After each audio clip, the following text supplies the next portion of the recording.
masyarakat barang bukti.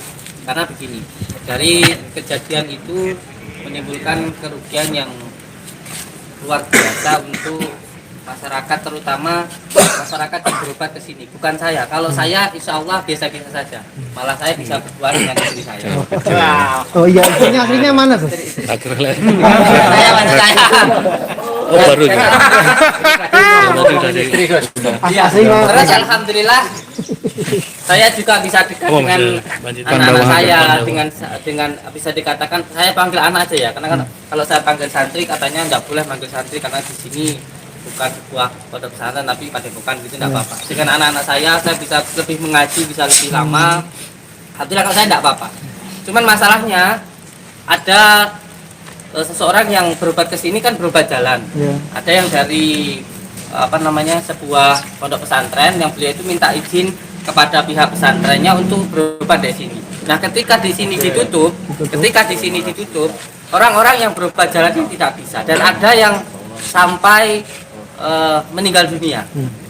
Nah, ketika yang harusnya bisa berobat ke sini, tetapi pada akhirnya karena ada kejadian ini, orang ini tidak bisa masuk, tidak bisa berobat jalan, maka ini menimbulkan banyak sekali masalah gitu. Karena memang pengobatan kita ini kan juga dilindungi oleh undang-undang kan begitu. Nah, ketika ada kejadian seperti ini menimbulkan masalah di orang-orang yang berobat di sini, terus belum lagi menimbulkan kericuhan, menimbulkan keributan, dan belum lagi menimbulkan kerusakan di padepokan juga ada yang dirusak seperti banner dan lain sebagainya, dan juga menimbulkan opini kekisruhan di masyarakat. Lah, inilah yang juga kita laporkan di Polda. Jadi bukan hanya sekedar pencemaran nama baik. Kalau nama buat saya ya baik di mata manusia itu nggak begitu berguna buat saya. Yang penting di mata Allah. Bukan masalah hanya pencemaran nama baik, tapi juga ini ada dari tuntutan-tuntutan yang bersifat kerugian yang ditimbulkan oleh kejadian itu. Begitu. Abah, mohon maaf. Tadi Abah berbicara tentang pasiennya yang berobat. Nah, kemarin saya menemukan pasien di sana di depan, ada dari Sukabumi sudah 3 hari kajian, dan jauh Sukabuminya itu dari Jampang kan. Malam pulang lagi sambil nangis, tidak bisa apa-apa, tidak bisa ketemu. Terus ada lagi yang dari Malaysia juga jauh-jauh, itu bagaimana? Nah, inilah yang sampai ketika ada orang yang berobat jalan tetapi tidak bisa diobati karena tidak bisa masuk.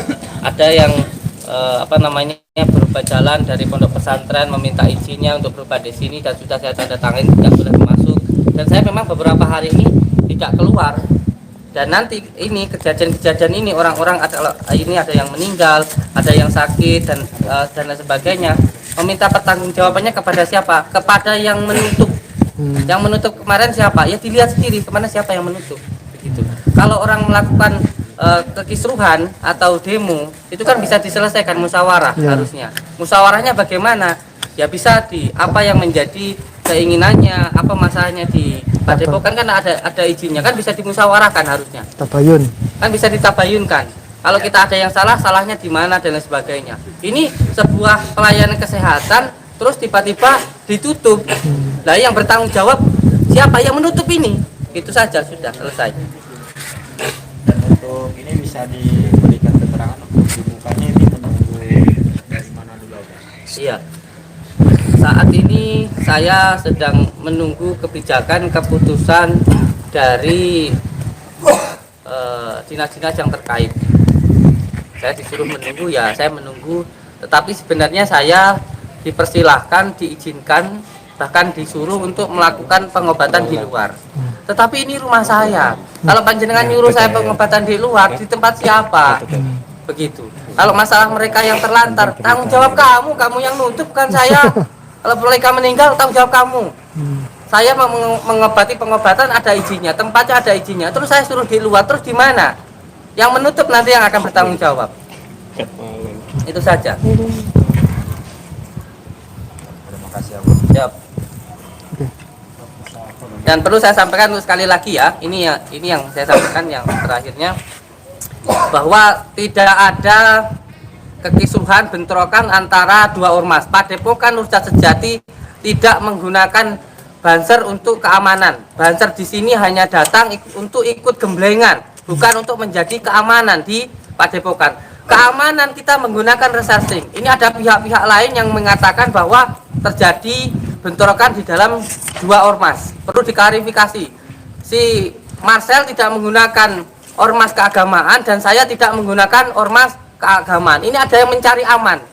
Ada yang mencari aman seolah-olah menyatakan bahwa terjadi bentrokan.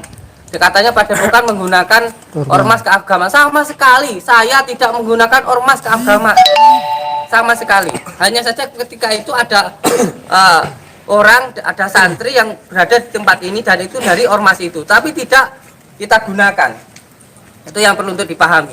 Ini sedikit. Nanti akan ada hal lagi yang lebih besar yang akan saya beritahukan tentang dalang-dalang kerusuhan ini nanti. Untuk waktu besok. Bersambung. Nunggu waktunya ya. Oke. Terima kasih Gus. Cukup, matur suwun untuk semuanya, untuk YouTuber Indonesia terus berkarya dan insya Allah kita akan semakin jaya dan akan semakin besar dan lebih penting lagi barokah. Barokah berlimpah, bisa untuk beribadah, Disayangi istri. dan apa? Menjadi keluarga yang sakinah mawaddah. Assalamualaikum warahmatullahi wabarakatuh.